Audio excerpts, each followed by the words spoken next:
Good evening, I'm Sarah Miller, glad to have you with us. For the next 2 weeks, I'll be taking over hosting duties from Kristian Dwyer as he goes on location in Tacoma, Victoria for WA Tonight. But first, the story that has been at the forefront this week, the case surrounding Luke Adams. The promising Swan Districts footballer was enjoying a night out with friends last year before a one-punch attack left him fighting for his life. This week, the wait for justice is close to over for Luke and his family as the trial comes to an end. Timothy Seow has more. More and more incriminating evidence comes into the picture in the case of Luke Adams, the young footballer king hit during a night out on the town in Northbridge. In the last 2 weeks, the accused, Dylan Gerald Wayne Winter, has heard eyewitness accounts from 2 bouncers at the Library nightclub, as well as patrons from Mustang Bar and a policewoman opposite at the Elephant and Wheelbarrow nightclub. There's been an outcry of support for Adams, particularly from former Swans teammate and West Coast Eagles star Nick Netanyahu, which has led to the founding of the Luke Adams Foundation.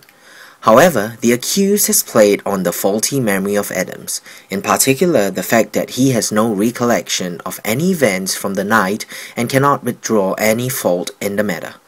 According to evidence, the accused apparently texted a close friend, "Yeah, I'm all good. The guy was mouthing off. He got what he deserved." The trial before Judge Stephen scored, and a jury is expected to run for 3 weeks. Timothy Seow, WA Tonight. Thank you, Timothy. Once again, it's time to see what's making news headlines in Perth and Hong Kong on the evening news desk with Ivan. Thanks very much indeed, Sarah. Making news on DHK tonight, major protests between pro and anti-live animal export demonstrators came to a head in Fremantle as the topic of animal welfare heats up in Australia. The state government has forged a groundbreaking deal to ensure the future of the proposed Browse LNG precinct at James Price Point. In Hong Kong news, at least 3 dead and 50 injured after a shocking traffic accident involving a taxi and 2 double-decker buses. The bus driver responsible is now charged with dangerous driving causing death, but has been released on bail pending court. And the latest opinion conducted by Community Development Initiative discovered that a majority of local citizens wants to see more choices of channels in Hong Kong's free-to-air television. If you missed the evening news, you can click on the link below and watch it again. Here's Sarah. Thanks for that, Ivan. Unless you've been living under a rock in the last decade, you would have heard about English superstar David Beckham. Just this week, the man they call Golden Balls was linked with a move to our very own Perth Glory football club in the Hyundai A-League. But all was not as it seemed, and apparently this isn't the first time for the A-League. Patryk Lazarz reports. His name is on everyone's lips when asked about football on a global aspect. Whether you know him as Golden Balls or Becks, David Beckham has become a household name in Australia for his footballing skills, or as we call it, soccer. So it's no wonder when Beckham announced this week that he was no longer going to play for LA Galaxy as of December. Instead, he was looking for a new challenge, and that's when Perth's tongue started wagging. Of course, this has led to Perth Glory being linked to the superstar, who now is being courted by up to 5 A-League clubs. Chairman Tony Sage has said he'd pull out all the stops to sign up the English international, but it may just be Melbourne's heart with their fancy promo voice by Craig Foster that might get the nod ahead of them. Should the Glory sign Beckham, their matches will be relocated to Patterson Stadium indefinitely to keep up with the demand. Patryk Lazarz, WA Tonight. Thank you, Patryk. Just a month ago, we brought you a story about the fight between residents in Tacoma, Victoria and the landowners attempting to build a McDonald's in the city's bounds.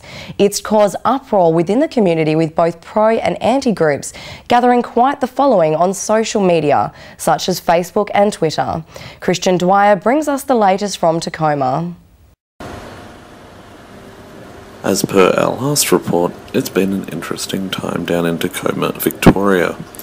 Residents have been fighting the building of a McDonald's in Tacoma in eastern Victoria for around a month now, and have taken their fight beyond the suburb to neighbouring Ferntree Gully. Heckling staff at the Ferntree Gully McDonald's, protesters berated employees as young as high school students as they aim to get their point across to the fast food giant. Yeah, could I get no McDonald's in Tacoma, please? Pardon? Could I have no McDonald's in Tacoma, please? No McDonald's in Tacoma, thanks.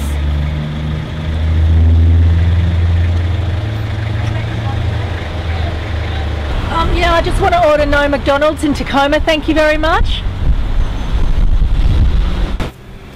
Clearly the Tacoma faithful are revelling in sticking it to the man, but is this the right course of action? Is interfering with the flow of business for one McDonald's the best way to ensure that one isn't built in your town? We'll be monitoring this story closely in the future. Kristian Dwyer, WA Tonight, Tacoma.